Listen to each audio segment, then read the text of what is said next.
Good morning, afternoon, evening, everyone's success. It's a word we all chase, yet so few can define in a way that's deeply personal and transformative. Most people imagine it's out there somewhere beyond them. But the truth is, success starts within. It begins with the decisions we make every single day and the habits we repeat. Your brain is a powerful, adaptable machine. It responds to patterns. It rewires itself according to what you feed it, believe in, and act upon. So if you want to experience success, not just achieve it temporarily, but live it consistently, you must start with the habits that shape your thinking.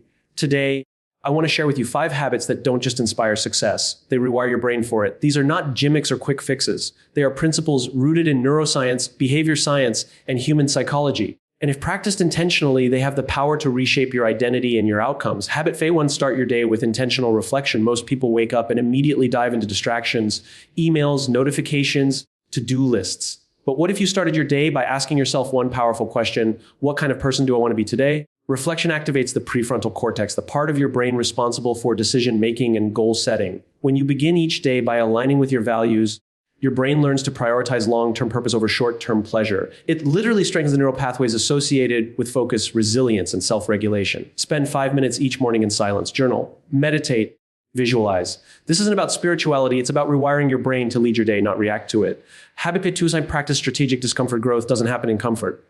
And yet we are wired to avoid pain. That's a problem. Here's the science: every time you intentionally do something hard, whether it's taking a cold shower, confronting a fear, or speaking up in a meeting, your brain creates new connections. It says, this is unfamiliar, but I can survive this. Over time, the unfamiliar becomes normal.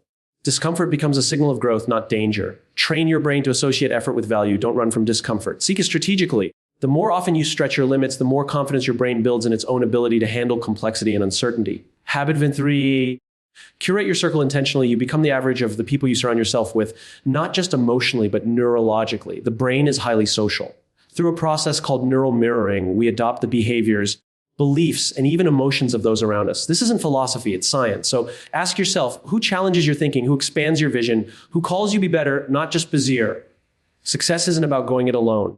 It's about choosing the right people to walk with. When your environment reflects your future, your brain starts to align with it. That's how powerful proximity is. Habit Phase 4, turn information into integration. We are drowning in information, but starving for transformation. Consuming books, podcasts, and articles feels productive. But knowledge doesn't change lives. Applied knowledge does. The habit here is simple. For every insight you learn, take action on it within 24 hours. Teach it. Try it, test it. Your brain strengthens what it uses. When you learn something new and apply it immediately, you reinforce the neural pathways that make it stick. But if you wait too long, your brain discards it as irrelevant. So stop hoarding wisdom. Start using it. That's how you move from learning to leading. Habit Phase 5, end your day with accountability. Your brain needs closure. Without it, it loops through unfinished tasks, regrets, and anxieties, even while you sleep. So end each day with accountability. Reflect, what did I learn? Where did I fall short?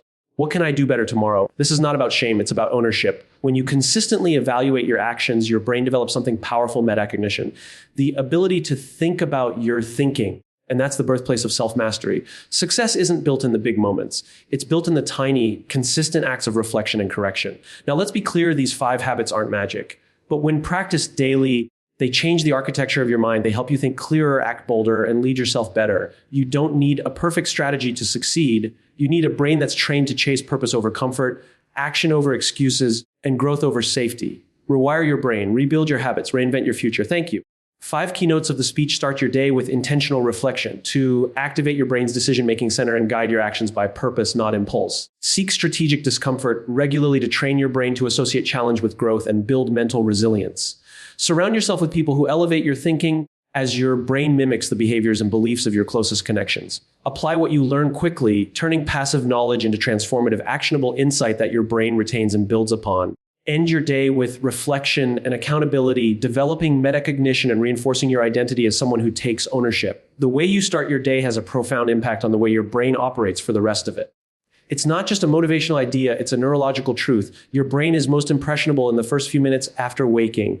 In this window, your subconscious mind is transitioning into the conscious state, and it's during this time that you can deliberately shape your thoughts, focus your attention, and build the foundation for a successful day. Most people, however, squander this powerful window by reaching for their phone, scrolling through social media, or jumping into emails. what they're doing unknowingly is handing over control of their mental state to the outside world. They're starting their day in reaction mode, reacting to notifications, opinions, problems, and distractions. And when you begin your day by reacting, you condition your brain to remain in that state. You train it to chase, to worry, to compare, to defend. But if you want to build a brain wired for clarity, confidence, and direction, you must start the day by leading it, not following it. Intentional reflection is one of the most powerful tools for rewiring your brain. It activates your prefrontal cortex, the part of your brain responsible for planning, prioritizing, and regulating your emotions. This area of the brain thrives on intentional thinking, not impulsive reactions. So instead of rushing into the chaos of the day, take 5 to 10 minutes every morning to sit in stillness. Ask yourself meaningful questions. Who do I want to be today? What values do I want to show up with? What energy do I want to bring into my work, my family, my challenges? These aren't philosophical questions. They are neural activators. When you think in alignment with your core values, your brain starts to make connections between intention and action. You're creating a blueprint in your mind before you take the first step out the door. Neuroscience shows us that the brain responds positively to visualization and self-direction. Athletes have known this for decades. They don't just train their bodies, they train their minds to imagine the win, to see the successful move, to feel the experience before it happens. This technique, known as mental rehearsal, strengthens the same neural circuits as actual performance. The same principle applies to your life. If you mentally walk through your goals, your tone of voice in a tough conversation, or your response to potential setback, you're preparing your brain to execute with greater confidence and calm. You're building emotional memory in advance. The more you do this, the more your brain learns to lead with clarity under pressure because it has rehearsed it. One powerful way to engage in intentional reflection is through journaling. You don't have to write pages. A simple entry can reorient your entire day. For example, writing down 3 things you're grateful for helps shift your brain's focus away from scarcity and toward abundance. Gratitude, when practiced consistently, increases dopamine and serotonin levels, chemicals that influence mood, motivation, and resilience. Gratitude also reduces the cortisol in your system, making you less reactive and more composed. Another journaling prompt that works wonders is, what one thing, if I focused on it today, would move my life forward? This forces your brain to prioritize and avoid getting lost in busy work. The goal is not to control your whole day, it's to control your mind's starting point. And that single act often determines everything that follows. If journaling doesn't resonate with you, try a brief morning meditation. Sit quietly, close your eyes, and observe your breath for a few minutes. This might seem small or unproductive, especially in a culture obsessed with constant activity. But stillness is the birthplace of awareness. When you sit in silence, your brain slows down enough for you to actually hear yourself. You notice your default thoughts. You identify the fears or stressors lingering from the day before. You become the observer, not the reactor. This awareness gives you space between stimulus and response. It allows you to choose how you want to engage with the world today rather than being pulled by its demands. The beauty of this habit lies in its simplicity. You don't need fancy tools, expensive courses, or long hours to build it. All you need is 5 minutes of ownership at the beginning of your day. And over time, those 5 minutes change your brain. They teach you to operate from intention rather than reaction. They strengthen your self-awareness, your emotional control, your long-term thinking. They shape how you show up for yourself, your work, and the people around you. Your life doesn't change when you work harder. It changes when you start thinking better. And thinking better starts with leading your mind before the world gets a chance to pull it in every direction. That's what intentional reflection gives you. Not motivation, not hype, but grounded direction, rooted in values, powered by clarity, and designed for success. Discomfort is something most people avoid. It's uncomfortable by definition. And human beings are wired for survival, which means we're constantly scanning our environment for threats, stressors, and anything that might make us feel unsafe. But in the modern world, most of our discomfort isn't about survival anymore. It's about inconvenience, fear of failure, or uncertainty. And yet we avoid it just the same. The problem with this avoidance is that it trains the brain to retreat from growth. When you constantly choose ease over challenge, comfort over risk, your brain learns that anything unfamiliar is dangerous. That's how people end up stuck in routines, clinging to habits that feel safe but lead nowhere. But if you want to rewire your brain for success, you must change the way you relate to discomfort. Not as a threat, but as a tool. The human brain is adaptable. It's designed to rewire itself through experience, a process called neuroplasticity. This means your brain is constantly forming new neural connections based on what you do repeatedly. When you do something difficult, your brain responds by creating new circuits to handle that challenge. And when you do that consistently, it becomes easier. This is how confidence is built, not by thinking positively, but by facing difficulty and realizing you can survive it. Strategic discomfort means choosing situations that stretch you, challenge you, and force your brain to grow stronger. It's not about throwing yourself into chaos. It's about doing hard things on purpose so your mind becomes more flexible and your tolerance for challenge increases. One example of this is public speaking. For many, it triggers anxiety, fear of judgment, and intense self-doubt. But every time someone stands up to speak, despite the fear, they're telling their brain, this won't break me. Over time, that neural pattern changes. The same goes for difficult conversations, cold showers, intense workouts, or learning new skills that feel frustrating at first.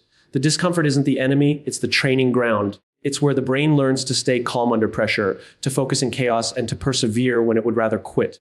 There's a psychological concept called the zone of proximal development. It suggests that true growth happens not when we're comfortable, but when we're just slightly outside our comfort zone.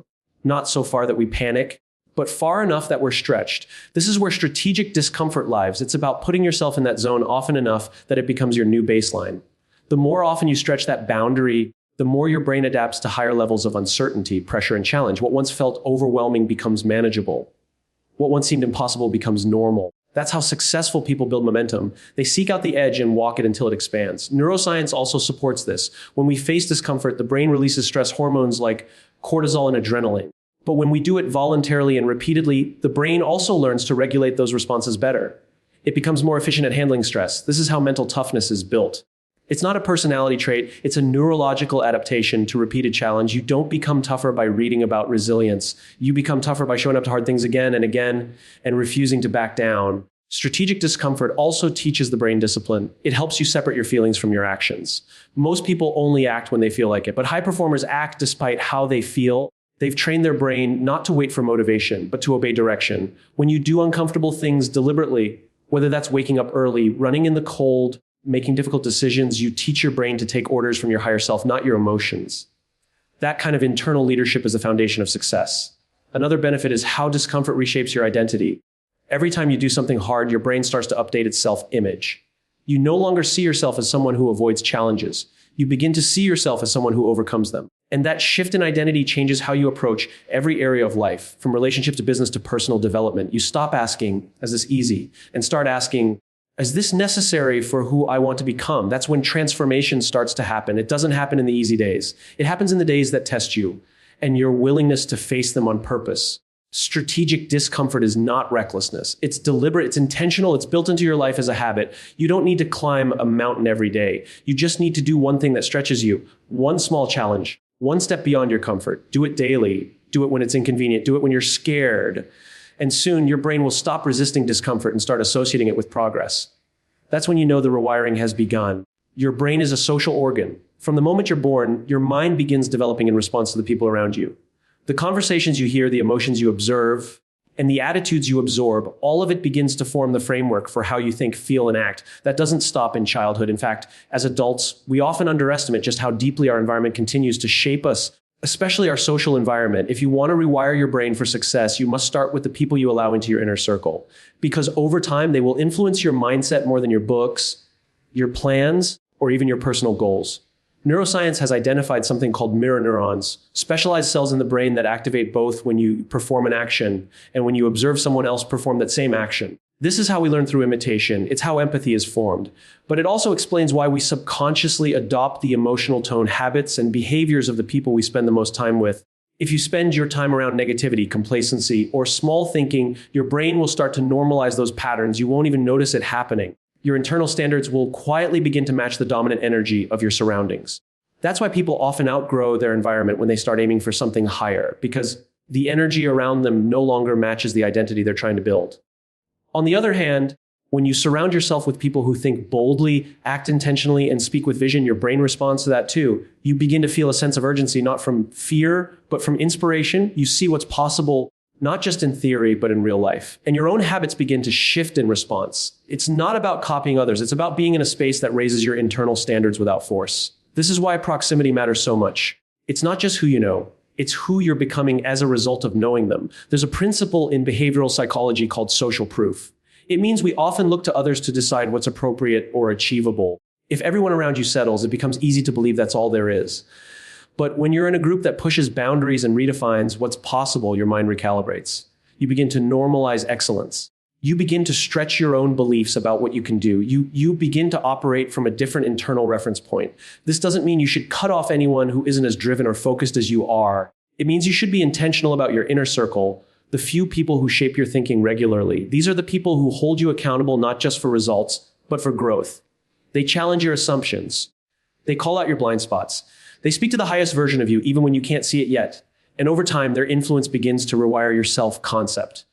You no longer see yourself as someone trying to succeed. You see yourself as someone who belongs in the room with others who do.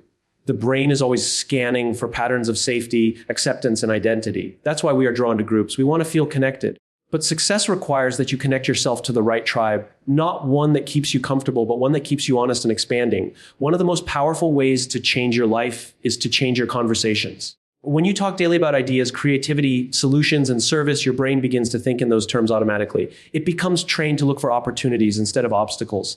It becomes conditioned to focus on growth, not gossip. That change alone can alter the trajectory of your life. Studies also show that emotions are contagious. Spend time with people who are constantly anxious, angry, or defeated, and your emotional baseline begins to mirror theirs.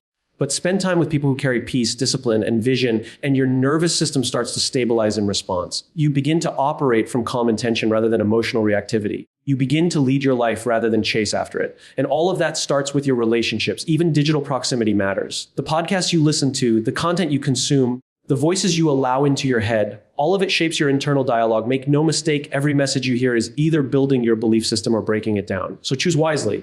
Choose people who push you to learn, grow, and take responsibility for your life. Choose people who speak the truth, not just what's easy. Choose people who make you uncomfortable in the best way, because their example exposes where you've been playing small. Over time, your brain will adapt to that environment. It will start thinking bigger, acting braver, making decisions with long-term vision. And that shift will do more for your success than any external motivation ever could. Learning is only the beginning. In a world overflowing with information, access to knowledge has never been easier. Books, podcasts, webinars, online courses, all available at your fingertips. And yet, most people stay stuck. Not because they don't know enough, but because they never act on what they learn. The human brain is not designed to store information passively. It is built to grow through experience. When you take in information but fail to apply it, your brain does not retain it, value it, or adapt to it. Instead, it treats it as irrelevant. That's how people end up knowing more but doing less. True success is not determined by what you know, but by how quickly you transform that knowledge into action. Neuroscience shows us that the brain strengthens neural connections based on repetition and relevance. This means that when you act on something you've learned, especially soon after learning it, your brain encodes it more deeply. It builds neural pathways that say, this matters, use this again. But if you wait too long or never act at all, your brain prunes those connections. It lets go of what it sees as unused information. So the longer you delay application, the more your learning decays. This is why so many people can read a life-changing book or attend a powerful seminar, and within days, forget almost everything. They felt inspired, but never integrated the insight. Application doesn't have to be dramatic. It can be small and specific. For example, if you read about a new strategy for managing stress, try practicing it that same day. If you learn a communication technique, test it in your next conversation. If a leadership podcast gives you a new idea, implement it in your next team meeting. The act of applying, even in a small way, tells your brain to pay attention. It begins to organize new habits around that idea. This process moves you from passive learning to active transformation. Another key reason to apply quickly is emotional anchoring. When you learn something new, you often feel a sense of clarity, inspiration, or urgency. That emotional state is fuel. It creates a window of heightened receptivity in your brain. But if you don't act during that window, the emotion fades and with it your drive to change. The insight that once felt powerful becomes just another nice idea. Your brain files it away under someday, and someday rarely comes. But when you act immediately, even imperfectly, you lock in the emotional charge. You attach movement to meaning. That's what makes it stick. The habit of fast application also helps you escape the illusion of progress. Consuming more content can feel productive. It gives the sensation that you're improving. But unless you're applying that content, you're not growing, you're just collecting, you're building mental clutter. And ironically, the more you know without acting, the more overwhelmed and paralyzed you can become. Action cuts through that noise. It simplifies your focus. It tells your brain, this is where we're going. And with each application, you gain feedback. You learn what works, what doesn't, and how to adapt. That real-world feedback is far more valuable than endless theory. Fast application also rewires your self-image. Every time you learn and act, you reinforce a belief. I'm someone who follows through. That belief compounds over time. It builds internal trust. And that trust fuels confidence, not fake confidence based on hype, but real confidence based on evidence. You've seen yourself take steps, face resistance, and keep going. That rewires your brain to become more decisive, more proactive, and more resilient in the face of uncertainty. The people who achieve the most are not always the ones who know the most. They are the ones who apply the fastest. They don't wait until they feel ready. They don't wait for perfect clarity. They understand that clarity comes from engagement, not hesitation. Every time you take action on new knowledge, even if the result is messy or incomplete, you're learning faster than those still stuck in the planning phase. You're giving your brain the experiential data it needs to grow. You're becoming a practitioner, not just a student. To build this habit, create a rule for yourself. Anytime you learn something valuable, take one action within 24 hours. That single rule will change how you interact with information. You'll stop consuming endlessly and start using selectively. You'll begin filtering for ideas that are truly relevant to your goals, and you'll train your mind to move, not just reflect. This habit might seem small, but it has exponential power. Each step builds on the last. Each application strengthens your mental wiring. Each result reinforces your momentum. And over time, you don't just learn more, you become more. That's how successful minds are built, not through accumulation, but through activation. The final moments of your day are just as important as the first. While most people view the evening as a time to disconnect or wind down passively, the most successful individuals use that time intentionally. They don't let the day fade away into distraction or numbness. Instead, they reclaim it. They take time to reflect, review, and reset. This habit of daily reflection and accountability doesn't just offer closure to the day. It teaches your brain how to evaluate, how to adjust, and how to grow. Without it, you live in a cycle of unconscious repetition. With it, you build a life based on conscious direction. Reflection activates what neuroscientists call metacognition, the ability to think about your thinking. This higher order function of the brain allows you to observe your choices, question your patterns, and reframe your interpretations. When you regularly pause to ask yourself how your day went, what choices you made, and where you showed up fully or fell short, you're training your mind to be aware of itself.